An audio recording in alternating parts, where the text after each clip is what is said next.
third time my phone warned me I was being tracked. I was standing in someone else's kitchen, talking about granite countertops. I almost laughed. Real estate is chaos. Notifications, calls, texts, apps all fighting for attention. So when the alert popped up, Airtag detected moving with you, I looked at it, felt a little irritated, and shoved my phone back in my pocket. I figured it was a buyer's keys, a neighbor's dog collar, something normal. Everyone uses those things now. It buzzed again 20 minutes later while I was still at the house. Then again when I stopped for coffee. Then again when I pulled into my driveway. It just kept appearing. That night, I treated it like a mechanical problem. I tore my car apart. Floor mats out, seats pushed forward, trunk emptied, liner lifted, spare tire well checked. I even crawled under the bumper with a flashlight like I'd misplaced something valuable. Nothing. And not finding it was worse than finding it. If I could have held it, I could have explained it. The next morning, the alert showed up at 8:12 a.m. while I was pouring coffee in my kitchen. Then at noon, after I finished a listing appointment. Then again at 6:30 p.m. when I got home. I finally called non-emergency. I stood in my driveway explaining to a dispatcher that my phone insisted something was tracking me, even though I couldn't see it. An officer called me back later, very polite. "These things overlap all the time," he said. "It could be a neighbor, someone at the store. If you find the device, bring it in." He wasn't dismissive, but he wasn't concerned either. When I hung up, I felt stupid, like I just reported a ghost. So I stopped talking about it. Instead, I started observing it. Every time the alert appeared, I checked the time, checked where I was, checked what I'd done before it showed up. After a few days, I noticed something I couldn't ignore. It happened on days when I followed my usual routine. Office, showings, quick grocery stop, home. Clean, predictable days. Friday morning, I went to my normal schedule. At 11:58 a.m., my phone buzzed. Same message. That was the moment the situation changed from annoying glitch to something else. Real estate makes you visible in ways you don't think about. Yard signs with your name on them, open house schedules, listings online. Your car parked outside different houses at predictable times. My work calendar might as well have been public. I started locking my side gate, double-checking the garage door, watching my driveway camera more than usual. Then, early Monday morning, 3:07 a.m., I woke up. Not to a dream, not to a notification, to a sound. Metal against metal. I lay still, trying to decide if I was overreacting. Albuquerque wind can make things rattle, but this wasn't wind. It came again, low in the garage. I reached for my phone and opened the camera app. The motion alert hadn't even triggered yet, which irritated me in a weird way. The feed loaded slowly. At first, it was just shadows. Then I saw movement near the bottom of the garage door. A figure crouched low, hands near the seam where the metal meets the concrete. Hands working. I decided not to shout or run downstairs. I called 911 and whispered my address. While I was on the phone, the figure paused. Stayed still for a moment, like they were listening too. Then they moved out of frame. By the time police arrived, the driveway was empty. They checked the perimeter, shined flashlights, walked the side yard. "No sign of forced entry," one officer said. After they left, I went outside. In daylight, the garage door told a different story. Fresh scuffs near the seam, a small pry mark in the metal. Not enough to cause damage, but enough to leave a message. Later that afternoon, after a showing, I pulled into my driveway. My phone buzzed. Airtag detected near you. Right on time. I sat in my car with the engine off and stared at the notification. My house looked normal. My street looked normal. Nothing felt like a problem. And somehow that's the problem. There was no confrontation, no suspect in handcuffs, no device recovered, just a pattern. I never found the Airtag. Maybe it was in my wheel well. Maybe attached to something I never thought to check. Maybe placed somewhere temporarily and retrieved when it wasn't needed. I changed my routines after that. I don't park in the same spot every night. I vary my return times when I can. I keep my cameras set to loud notifications. I don't dismiss alerts anymore just because they feel inconvenient. The police told me it was probably nothing. The garage door told me someone was keeping time.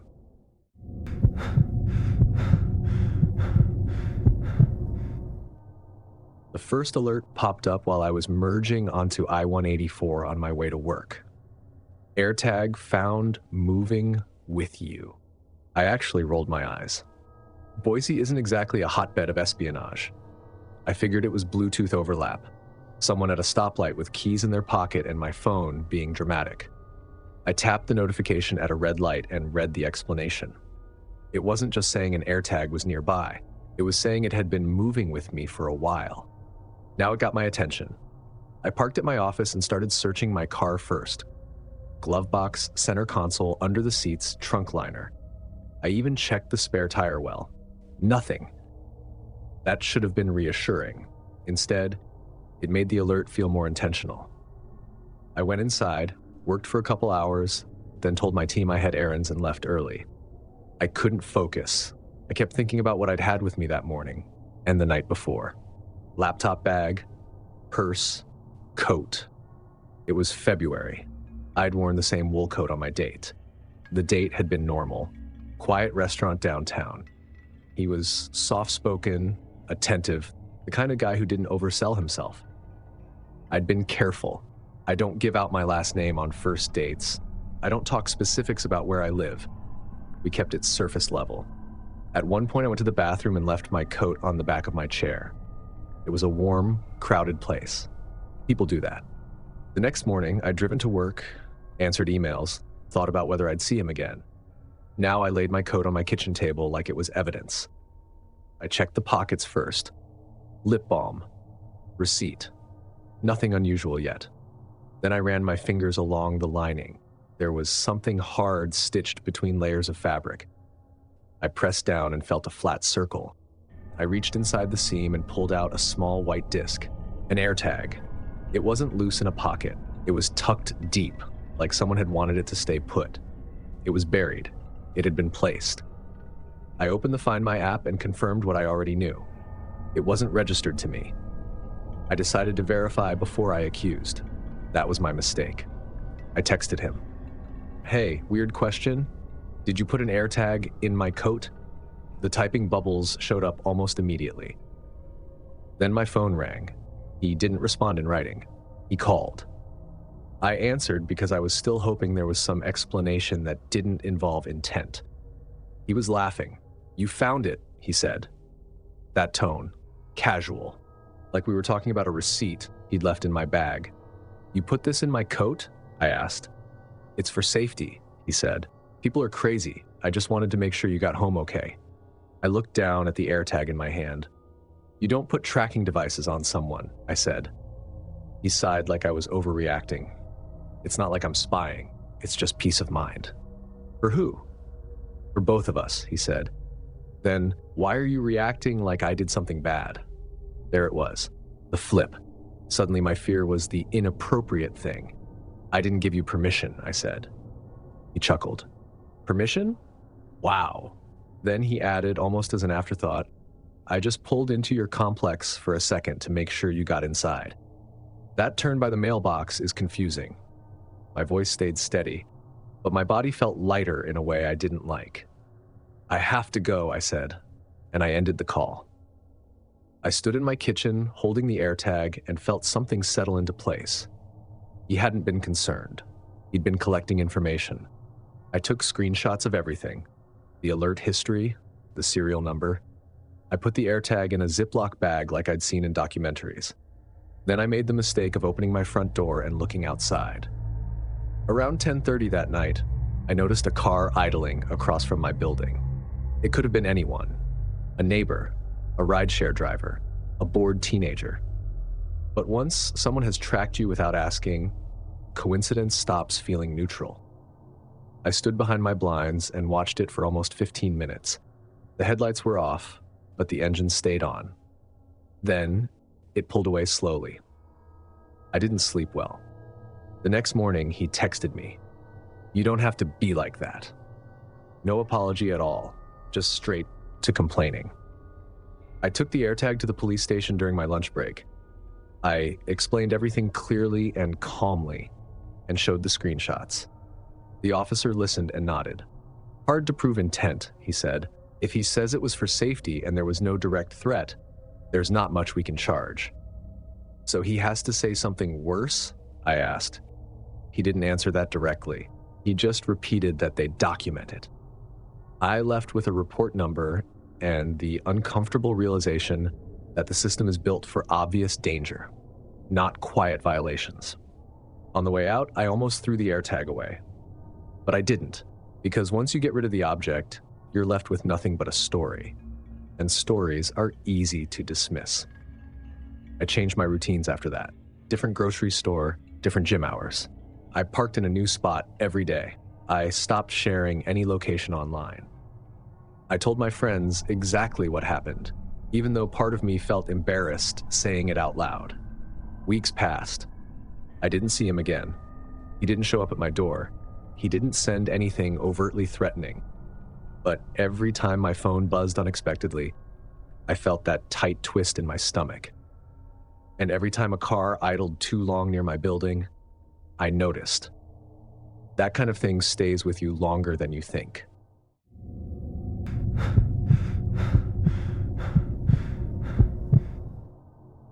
Okay, someone's kid has one in their lunchbox. That was my first thought when the alert popped up in the pickup line, wedged between SUVs, crossing guards, and 100 tired parents inching forward like we always do. AirTag detected near you. I didn't panic. I'm an elementary school teacher in Plano. Parents track everything now. Backpacks, jackets, even water bottles. I figured it was another mom keeping tabs on her kid. I tapped OK and waited for my son's class to come out. When he climbed into the back seat, he was talking about spelling stars and recess drama like nothing in the world was wrong. His Spider-Man backpack landed beside him. A normal day. Then my phone buzzed again. Same alert. Still moving with you. I frowned but stayed rational. Maybe a kid with an AirTag was parked nearby. Maybe we were just close long enough for my phone to flag it. I've found crayons and random socks in my car before. Other people's stuff ends up in our space all the time. But when I pulled into my driveway, the notification was still there. This time it didn't say near you. It said it had been traveling with me. I looked at my son in the mirror. He was humming, unbuckling, already halfway into whatever world 7-year-olds live in. I forced my voice to stay light. Hey, leave your backpack in the car for a second, okay? Why? Just need to check something. My phone buzzed again. I opened the back door and picked up the backpack. That's when I heard it. A low electronic chirp. It was coming from inside my son's backpack. I carried it into the kitchen and set it on the table like it was fragile. I dumped everything out. Folders, pencil pouch, snack wrappers, 2 tiny cars. I ran my fingers along the inside seams. Most backpacks have thick lining where the panels meet. Near the bottom corner, my fingers caught on something firm. I pinched it. It was hard plastic. I grabbed scissors and made a small cut along the inner seam. I peeled the lining back. A white disc wrapped in black tape, wedged tightly so it wouldn't shift. An AirTag. For a second, I just stared at it in my palm. My son walked in. Why is my stuff everywhere? I swallowed and forced calm into my voice. Did anyone touch your backpack today? I touched it. Besides you. He thought for a second. I dropped it by the swings. A nice man helped me. I felt nauseous right away. A nice man? Yeah, he picked it up and helped me zip it. It was stuck. What did he look like? He had a beard and a hat, and he smelled like gum. That detail, smelled like gum, made it real. It meant the man had been close. Close enough for my son to notice. Close enough to handle the zipper. Close enough to tuck something into the lining. I nodded slowly. Okay, thanks for telling me. Go wash your hands. He ran off, completely unaware that something had happened. The second he was out of sight, my hands started shaking. I had to set the AirTag down so I didn't drop it. I took screenshots of the alert, the serial number, everything. I sealed the AirTag in a plastic bag and grabbed my keys. We were back at the school within 15 minutes. I didn't tell my son what was happening. I told him we forgot something. I refused to let fear be the headline of his day. In the front office, I placed the bag on the counter. Someone put this in my son's backpack. The assistant principal brought me into a conference room decorated with laminated posters about kindness and attendance. She listened, nodding, taking notes, like this was a paperwork issue. "We'll check the cameras," she said. "Now," I replied.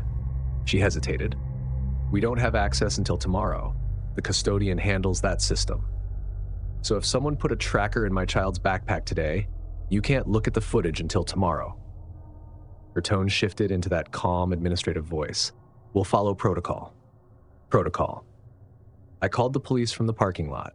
The officer who arrived was polite and detached. "We see these a lot," he said, examining the AirTag like it was a misplaced wallet. "Could be a prank." "A prank," I repeated. It was hidden inside the lining of my kid's bag. He logged it as property, not threat. That word stayed with me all night. At home, after my son went to bed, I searched local parent groups for AirTag. I found one post from the week before. A mom saying she got an alert near the playground and couldn't find the source. People in the comments joked about tech paranoia. There were no updates or resolution. Just a thread that disappeared. I sat in the dark living room and listened to the quiet of my house. The same quiet that had felt safe an hour earlier. I kept replaying the image in my mind. A man bending down with a smile, helping with a zipper, sliding something into the lining while adults stood 30 feet away talking about homework and soccer practice. It didn't come in loud or obvious. That's what got to me. A zipper, a smile, a nice man. And suddenly someone had a map of our life.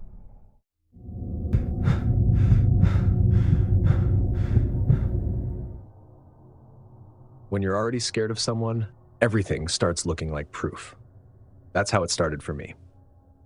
It was January 2024 in Portland, and I was still raw from a breakup that hadn't been explosive, but hadn't been healthy either. I was in grad school trying to act functional. Classes, gym, coffee shops, papers. On the outside, normal. On the inside, I was scanning everything. When my phone buzzed with AirTag detected near you, I actually rolled my eyes. I was leaving campus, rain turning the parking lot into a mirror. I tapped the notification. The map showed a small line of dots moving with me between places I actually go. Apartment, school, grocery store. It looked less like a glitch and more like a pattern. I stood by my car, looking around like the AirTag would be glowing on someone's keychain. But there were just students, umbrellas, and wet pavement. I drove home with the alert still on my screen. In the parking lot, I tore through everything. Under seats, inside my trunk, backpack pockets, coat pockets. I even checked my shoes like I'd stepped on it. Nothing. That should have reassured me. Instead, it made it even worse. Because if I couldn't find it, it meant whoever placed it knew what they were doing. And because of the breakup, my brain didn't hesitate. It was him. That thought slid into place too easily. He knew my routines, he knew where I parked, he knew which coffee shop I went to when I was overwhelmed. He'd shown up coincidentally before. Back then, I thought it was sweet. Now it felt calculated. The next day, the alert came again. I called non-emergency and tried to sound rational. I said I was getting repeated tracking alerts and couldn't find the device. I mentioned the breakup carefully, like I was presenting evidence in court. An officer came by and I showed him the screenshots. He took it seriously enough to document it. He said they could talk to my ex. I said yes immediately. When they contacted him, he denied it. According to the officer, he seemed genuinely surprised. I didn't believe that for a second. Of course he'd deny it. That's how it works. I felt validated in my suspicion. I felt righteous. And then the alert stopped. For almost 2 weeks, nothing. That silence didn't calm me. It made me tense, always waiting for something. The next alert hit after I'd been at a cafe near my apartment. A narrow place with small tables and too many people squeezed into too little space. I'd set my coat over the back of my chair when I got up to grab napkins after spilling my drink. I remember a woman standing close while waiting for her coffee. She had a ponytail and clean sneakers. I even remember the expensive shampoo smell. When I left, it was raining harder. I pulled on my coat and rushed to my car. The alert came while I was driving home. This time, I didn't argue with myself. I went straight to the coat. Deep in the pocket lining, I felt something hard that didn't belong there. An Airtag. Now it was real. And because I still wanted that clean story, I thought he did it. Except I hadn't seen him. I hadn't been near him. He wasn't part of my day. I called the police again. They asked where I'd been. I mentioned the cafe. They asked about cameras. The manager pulled the footage after some hesitation. We watched it on a small monitor while the espresso machine hissed behind us. There I was, sitting, typing, getting up, coming back, and then the moment. The woman I'd noticed walked behind my chair, and her hand moved briefly toward the back of it. Then she kept walking without looking back. I stared at the screen. I didn't know her. She wasn't in my classes, not from my building, not from the gym, not from my social circle. She was a stranger who had brushed past me for less than 2 seconds and left something in my coat. The officer took the footage, and a few days later, he called with an update. They'd spoken to my ex again, and that's when things went sideways. He showed us his phone, the officer said. He's been getting Airtag alerts too. I thought I'd misheard him. An unknown Airtag had been moving with my ex for weeks. He'd ignored it, assuming it was a glitch. He hadn't reported it, which meant someone wasn't just tracking me. They were tracking both of us, or at least creating that impression. Suddenly, my certainty felt reckless. I'd handed the police a neat suspect because he fit the story I was already afraid of, and whoever planted that device got to operate under that assumption. I replayed the footage in my head for days. The casual brush of her hand, the normalcy of it. It wasn't a dramatic confrontation with threats, just proximity. I started scanning people in coffee shops, watching hands, watching who stood too close to chairs. I'd catch myself trying to memorize faces, then realize how impossible that is. There wasn't an arrest. The serial number didn't lead anywhere useful. The footage showed a woman who knew exactly how not to stand out. My ex and I didn't reconcile. We barely spoke, but there was a strange, bitter connection after that. Two people who didn't trust each other, realizing someone else had been watching both of us. I stopped going places alone for a while, not because I thought someone would grab me, because I couldn't handle the feeling of being mapped. The part that unsettles me most isn't the technology, it's how easy it was. A stranger brushed past my chair for a second. That's all it took. I blamed the person I already feared, and whoever did it got to stay invisible.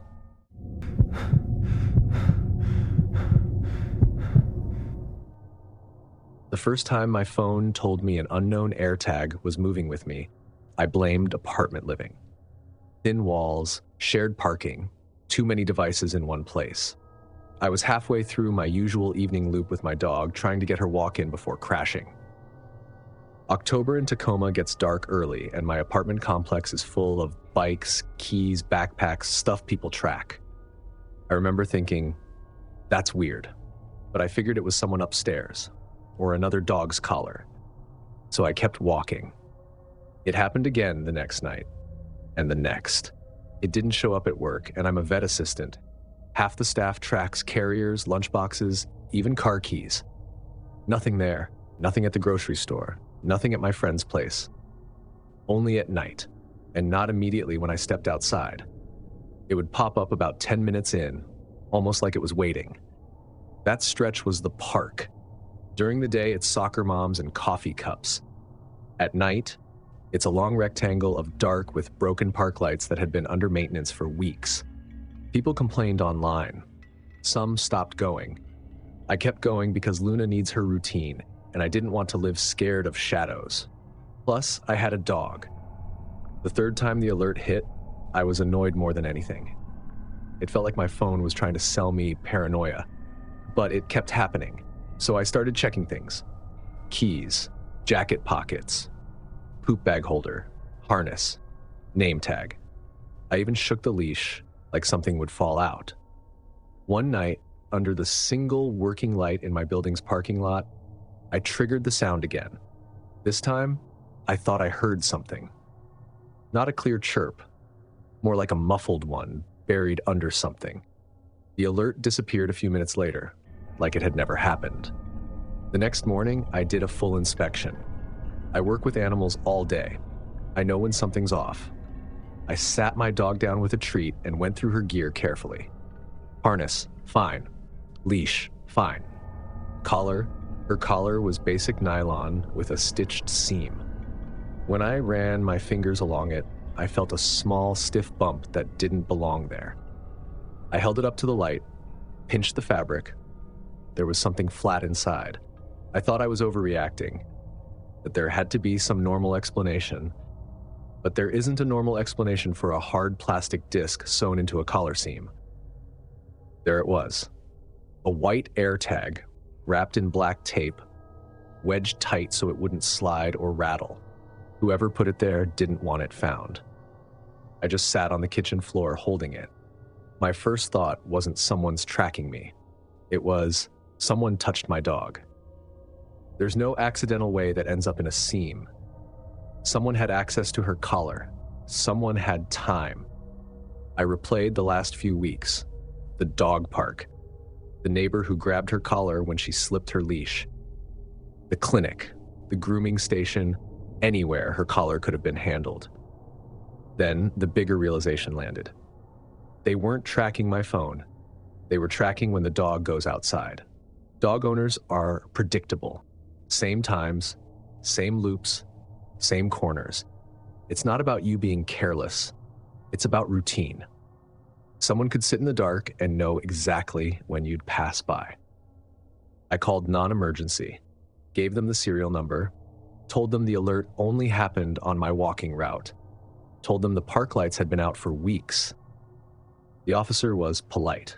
He also sounded like he'd heard weirder things. He asked if anything had happened to me yet, if anyone had approached me. When I said no, there was a pause that felt like a shrug. Keep it as evidence, he said. Be aware of your surroundings, which I already was. So I changed everything. For a few days, I stopped walking at night. I took Luna out in daylight. I drove to different neighborhoods after work. I did quick, awkward potty breaks near my building. She hated it. She stared at the leash like I'd broken a promise. Then, one night, she really had to go. No distractions were going to fix it. I told myself I'd do the shortest possible trip. No park. Just a quick out and back down a side street. I brought a flashlight and took a route I usually avoided because it was darker and less residential. Halfway down the block, my dog stopped. Her ears went forward. Her body tightened. She didn't bark, but she was alert. I followed her gaze. At the far edge of the park, where the broken lights left everything flat and black, a figure stood still. I told myself it was someone waiting for a ride. Then the figure moved, like they were tracking us, like they were confirming something. I didn't wait for my brain to negotiate with itself. I turned around and walked back the way we came, faster than I usually do. But not running. I didn't want to trigger anything. My dog kept looking back. It didn't feel like a random creep deciding whether to approach someone. It felt like someone waiting on a schedule. I got inside, locked the door, and stood there with my hand on the deadbolt for a long time. After that, I replaced my dog's collar, bought a brighter headlamp, clipped an obnoxious light to her harness, changed routes constantly. Different streets, different times. It's inconvenient and it's exhausting. But the thing about routines is that you don't realize how visible they are until someone shows you they've been watching. I used to think walking my dog was the safest part of my day. Turns out it was the easiest schedule to steal. If this video made you check your pockets, go ahead, smash that like button, hit subscribe so you never miss the next nightmare, and tell me which story messed with you the most. And if you still think hotels are neutral ground, click now to watch 4 really disturbing hotel horror stories. Because sometimes the room isn't empty when you check in. Thanks for watching. Stay alert, stay safe, and I'll see you in the next nightmare.